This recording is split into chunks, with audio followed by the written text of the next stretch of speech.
Buletin Didik 9 April bersama saya Mimi Azir Abdullah. Assalamualaikum dan salam sejahtera. Keputusan Kementerian Pendidikan KPM membenarkan kehadiran semua murid sekolah rendah secara bersemuka sepenuhnya dibuat selepas mengambil kira pandangan daripada Kementerian Kesihatan KKM. Ia juga mengambil kira faktor kelancaran pengoperasian sekolah secara bersemuka pada 21 Mac lalu. Menurut kenyataan yang dimuat naik di Facebook, ketetapan itu terpakai kepada semua murid sekolah swasta termasuk sekolah ekspatriat dan sekolah antarabangsa yang setara dengan sekolah rendah di bawah KPM.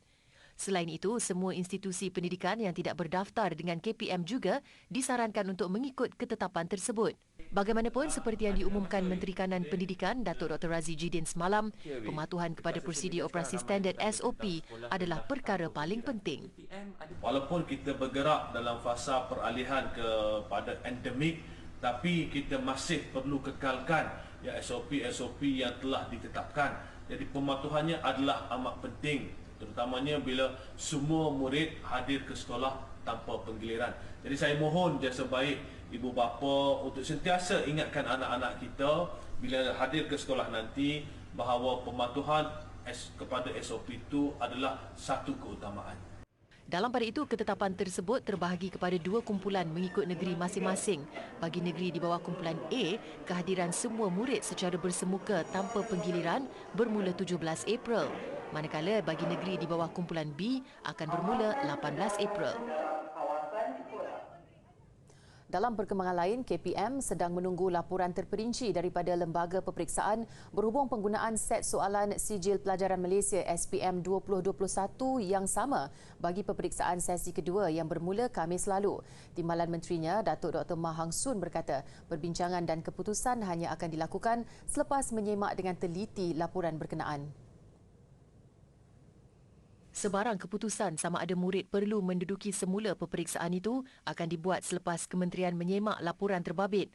Sesi kedua peperiksaan SPM 2021 yang dijalankan pada 5 April lalu hingga 19 Mei ini diduduki calon yang tidak dapat menduduki peperiksaan itu akibat COVID-19 dan kejadian banjir.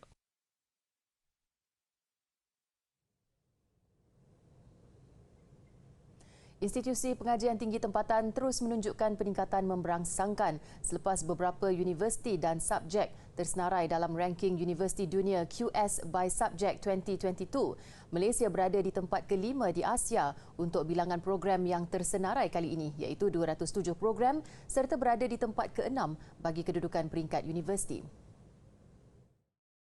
Mengikut laporan edisi ke-12 yang dikeluarkan Rabu lalu, 24 universiti tempatan tersenarai dalam QS. Daripada 207 program yang tersenarai, 25 daripadanya terpilih buat kali pertama. 55 lagi melonjak daripada kedudukan sebelumnya. Universiti Melaya menunjukkan prestasi paling memberangsangkan dengan 37 subjek tersenarai dalam penarafan berkenaan.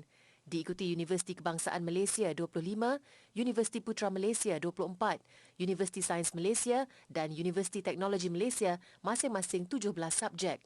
3 universiti berada di kedudukan teratas iaitu program kejuruteraan petroleum di Universiti Teknologi Petronas UTP yang berada di tempat ke-22. Universiti Melaya, program perpustakaan dan pengurusan maklumat di tangga ke-28 dan Universiti Islam Antarabangsa Malaysia, program pengajian teologi, ketuhanan dan pengajian agama yang juga menduduki tempat ke-28. Kedudukan terkini itu turut menampilkan 10 jabatan universiti di Malaysia yang tersenarai antara 50 terbaik dunia berbanding hanya 8 jabatan tahun lalu. Selain itu, 3 subjek baru UiTM turut tersenarai dalam penarafan ini, iaitu kejuruteraan kimia, pertanian dan perhutanan serta undang-undang. Seterusnya, Universiti Malaysia Perlis UNIMAP menjalin kerjasama dengan 2 universiti di India dalam usaha membangunkan penyelidikan berkualiti. Penandatangan Memorandum Persefahaman MOU membabitkan Amity University Uttar Pradesh AUUP dan Indira Gandhi Delhi Technical University for Women IGD TUW. Kerjasama membabitkan pembangunan penyelidikan berkualiti khususnya dalam bidang kecerdasan buatan AI dan sains data. Ia disaksikan oleh Menteri Pengajian Tinggi Datuk Seri Dr. Nuraini Ahmad sempena lawatan kerja rasmi Kementerian Pengajian Tinggi ke India semalam. Menurut Naib Chancellor UNIMAP, Profesor Dr. Zaliman Sauli, universiti itu dan AUUP telah bekerjasama sejak November 2020 dalam bidang AI. Kerjasama ini turut diperluas bagi melahirkan pelajar pasca siswaza, penerbitan buku dan pengetahuan baru yang memberi manfaat kepada komuniti. Ia termasuk program pertukaran staf akademik, program mobiliti pelajar, penyelidikan dan persidangan bersama. Kerjasama membabitkan program ijazah berkembar pasca siswaza di mana bakal graduan berpeluang memiliki 2 ijazah daripada 2 universiti berbeza.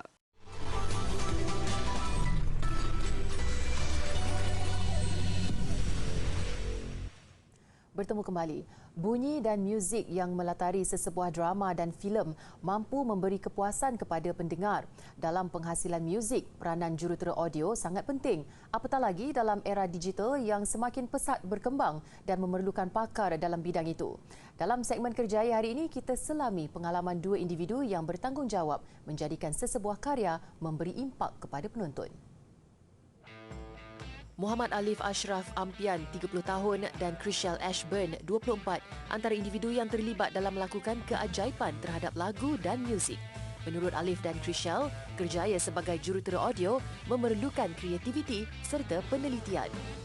Okey, filem ni macam contoh kalau audio memang everything kita kena jaga dari segi dialog dia, dari segi dia punya ambience dia punya surrounding dia punya sound effect dia punya semua bunyi itu kita take consideration. Actually, in audio editing, there's not only dialogue and effects. There's dialogue, effects, ambience, footsteps and music. Yeah, semua ni and Foley. Semua ni like you have to put in a visual to make it complete lah. Alif yang juga pemegang ijazah Sarjana Muda Teknologi Kreatif Screen UiTM berkata, minatnya dalam bidang suntingan audio bermula sejak di bangku sekolah. Begitu juga Chriselle, graduan Universiti Lim Kok Wing yang memupuk minat dalam bidang ini sejak kecil. And I started like ada minat audio actually from music. Because I grew up with my sister, kita like suka sangat like any movie yang ada music. Like any band dalam movie tu, we like minat banyak. Ketika dalam pengajian, Chriselle sedar bidang kejuruteraan audio ini mempunyai pelbagai cabang. Jurutera audio menggunakan jentera dan peralatan untuk merekod, menggabungkan atau mengeluarkan semula muzik, suara atau kesan bunyi. Mereka bekerja dalam pengeluaran filem, rakaman muzik, pertunjukan langsung atau permainan video. Pastinya pelbagai cabaran dihadapi ketika melakukan tugasan. Apatah lagi, mereka bertanggungjawab memastikan setiap suntingan memberi kesan terbaik yang memberi kepuasan kepada penonton. Filem Ghost, dia bagi saya, dia special sebab dia first baby saya. First baby filem saya. So, itu first time saya buat filem. And then first time tu jugalah masa saya masuk tempat ni dalam seminggu. Yang dalam keadaan yang saya tak tahu apa-apa. Tapi tiba-tiba job tu masuk, so macam nak kena siapkan lah. But itu progress belajar along the way lah. Tapi bagi saya yang tu yang paling special lah. And then alhamdulillah dia ada pada tahun ni tahun berapa tak? Dia tercalon ke Oscar. I think the best and most like enjoyable project yang I did is a VIU show called Keluarga Bahadun. Yeah, it's if you're like minat watching shows, TV shows, movies, if you work as an audio engineer, you enjoy it a bit more also. Because when you're doing your work, you're actually like you're watching TV macam tu like. Walaupun pelbagai cabaran dihadapi, jika karya mereka mendapat pengiktirafan, ia melenyapkan segala rasa penat. Bagi Alif dan Chriselle, selain kelayakan pendidikan, minat menjadi keutamaan untuk menceburi kerjaya sebagai jurutera audio.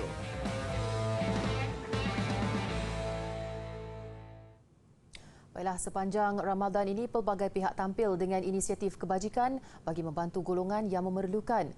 Yayasan Budi Ihsan Malaysia YBIM antara yang mengambil pendekatan membantu golongan keluarga memerlukan dan sakit terlantar melalui penghantaran makanan ke rumah secara percuma. Kerana itu untuk permulaan, jadi kami target kita adalah 3,000 pack berbuka puasa akan kami agihkan di seluruh Lembah Kelang kepada individu-individu yang sakit terlantar yang telah kita kenal pasti lebih awal. 3,000 dalam sebulan je, Datuk? Dalam sebulan. Yayasan Budi Ihsan Malaysia YBIM dengan kerjasama Universiti Teknologi Malaysia UTM kampus Kuala Lumpur menyasarkan bantuan itu untuk keluarga fakir miskin, golongan asnaf dan sakit terlantar. Inisiatif Free Meals on Wheels memastikan keluarga terbabit yang terbatas pergerakan menerima juadah berbuka secara percuma yang dihantar dari rumah ke rumah. Sementara itu, Pro-Naib Chancellor kampus UTM Kuala Lumpur, Profesor Dr. Abdul Latif Saleh berkata, kerjasama dengan yayasan itu adalah kali kedua selepas program agihan daging korban tahun lalu.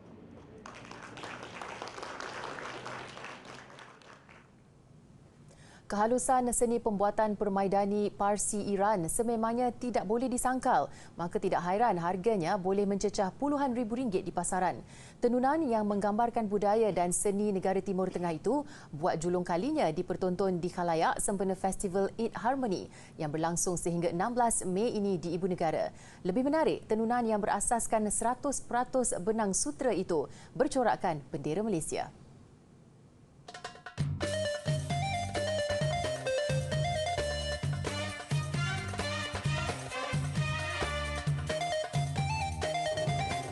Menurut peserta pameran Reza Khan, penghasilan permaidani itu dilakukan sendiri penenun khas yang berpengalaman dibawa dari Iran untuk memastikan mutu dan kualiti lembaran permaidani bersaiz 110 cm panjang dan 65 cm lebar itu. This weaving a carpet in Malaysia, it was my dream for more than 20 years. Every single year, I thought to bring somebody to weave one carpet here in Malaysia. But always didn't happen. But thanks God, this time we did it. And here you are, we are weaving the first Persian carpet right here in Kuala Lumpur. Permaidani jalur gemilang ini dijangka siap dalam tempoh 50 hari dan dianggarkan berharga kira-kira RM100,000. Bagaimanapun, ia tidak akan dijual. We are weaving, the design is Malaysia's national flag. So it's really history making and going to be number one, and we are going to register it at the book here, which is the first time in Malaysia. We are going to register it and it's going to be one of a kind. So I hope every Malaysian to come and see how the Persian carpet gets produced. Festival itu turut mengetengahkan seni kraf minakari Iran yang memerlukan kesabaran, ketelitian dan kemahiran. Malah orang ramai boleh melihat proses pembuatannya yang lazimnya dilukis pada pinggan dan perhiasan dari negara itu. Festival Eid Harmony berlangsung sehingga pertengahan Mei depan bertujuan mempamerkan budaya warisan dan tradisi kedua-dua negara.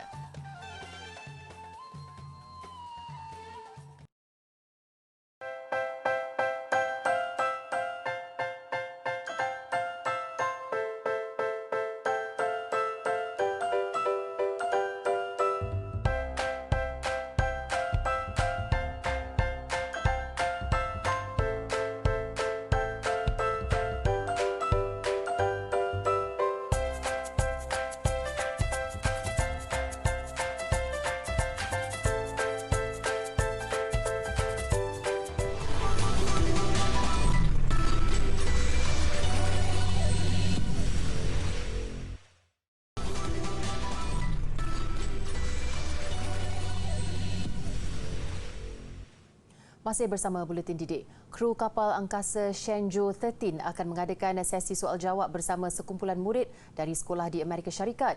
Rakaman awal sesi soal-jawab itu akan disiarkan di seluruh dunia jam 3 pagi esok waktu tempatan oleh China Media Group CMG. 3 angkasawan Chai Chi-kang, Wang Yaping dan Ye Kuang-fu akan menjawab puluhan soalan yang dihantar oleh kanak-kanak berkenaan. Sempena itu juga, satu program khas diadakan serentak di Kedutaan China di Washington DC. Duta Besar China, Qinggang, akan menyertai ratusan kanak-kanak untuk sesi tersebut dan aktiviti lain yang akan diadakan. Ketiga-tiga angkasawan terbabit telah berada di stesen angkasa lepas sejak 16 Oktober lalu dan dijangka pulang pertengahan bulan ini.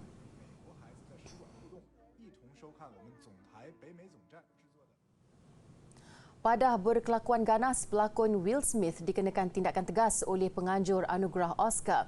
Akademi Seni, Filem dan Sains memutuskan aktor itu dilarang menyertai acara berkenaan selama 10 tahun.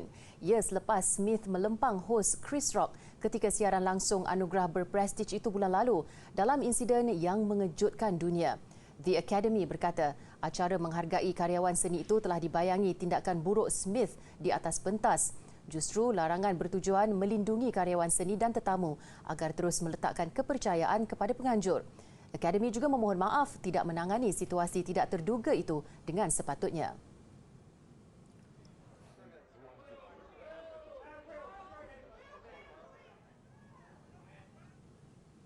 Berita baik untuk ARMY yang gemarkan permainan video. BTS hari ini mengumumkan projek terbaru mereka, BTS Island in the Som. Ia adalah permainan yang dicipta bersama oleh anggota BTS, menampilkan 7 sahabat yang menjalani kehidupan di sebuah pulau dengan pelbagai permainan dan cabaran menyeronokkan.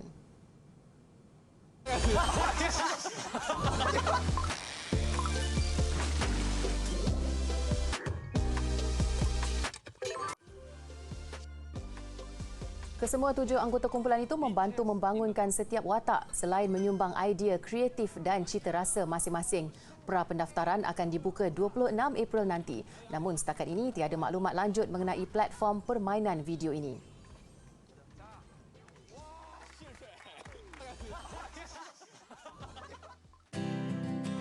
Kamera infrared akan mengesan haba pada yang dipancarkan oleh sesuatu objek. Objek yang panas akan kelihatan lebih terang di bawah spektrum infrared kerana ia memancarkan lebih banyak haba. Sebagai contohnya, dalam skrin ini kelihatan bahagian dahi dan juga leher berwarna putih, dan di dalam skil yang dipamerkan di sini, putih bermakna lagi panas. Bermaksud itu mengandungi lebih banyak haba di bahagian tersebut berbanding bahagian tepinya. Seperti dalam gambar ini ada gambar kapet berwarna biru. Warna biru menunjukkan ia lebih sejuk berbanding dengan bahagian leher dan juga bahagian dahi tadi.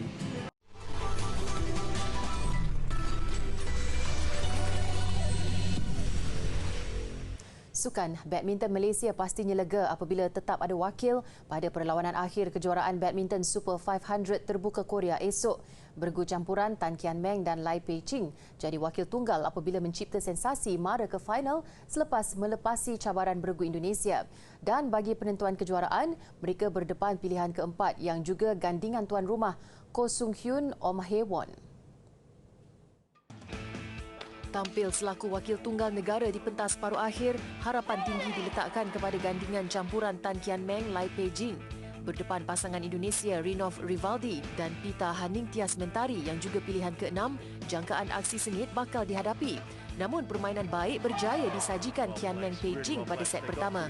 Garang mendominasi gelanggang untuk menang 21-13. Set kedua, aksi lebih sengit diberikan pihak lawan dengan kedua-dua bergu saling bertukar mata.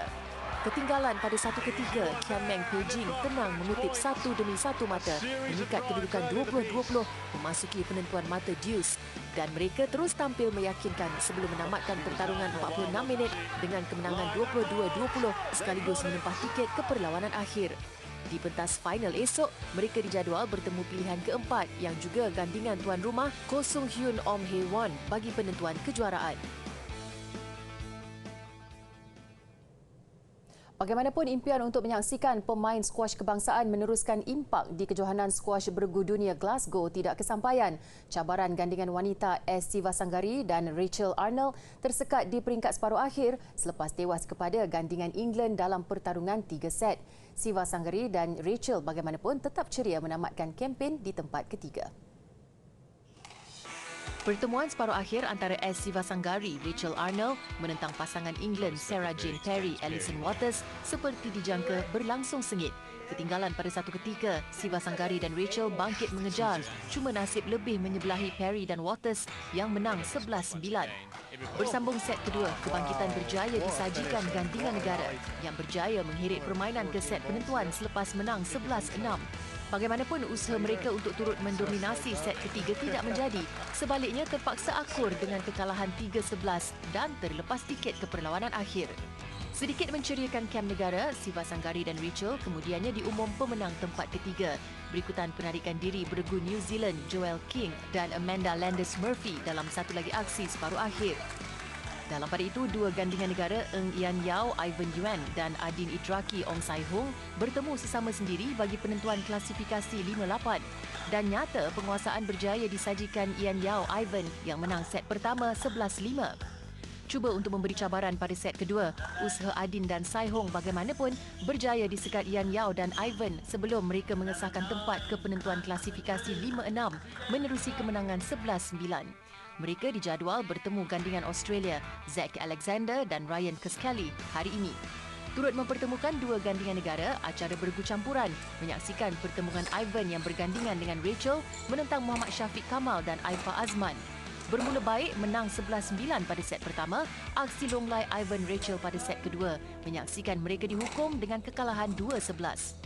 Set penentuan, Syafiq dan Aifa berjaya mengekalkan momentum mereka, melengkapkan kemenangan dengan keputusan 11-8 dalam perlawanan selama 20 minit. Penentuan klasifikasi 9-10 hari ini, mereka bakal berdepan wakil India Vikram Malhotra dan Joshna Chinappa. Seterusnya, bola sepak A-League Australia. Jaringan tunggal pemain kelahiran Jepun Hiroshi Ibusuki berjaya membantu Adelaide United menewaskan MacArthur 1-0 sekaligus memastikan pasukannya naik ke tangga keempat Liga. Beraksi di Stadium Coopers, Adelaide United turun dalam misi mengutip 3 mata penuh ketika melayan kunjungan MacArthur. Ketika permainan memasuki masa kecederaan separuh masa pertama, hantaran Craig Goodwin dari sebelah kiri padang tepat menuju Hiroshi Ibusuki sebelum pemain kelahiran Jepun itu mudah menanduk masuk gol tuan rumah. Tiada lagi gol menyusul pada babak kedua, Adelaide United naik ke tangga keempat hasil 31 mata selepas 22 perlawanan. Sementara MacArthur yang kurang satu perlawanan di tangga kelima dengan 29 mata.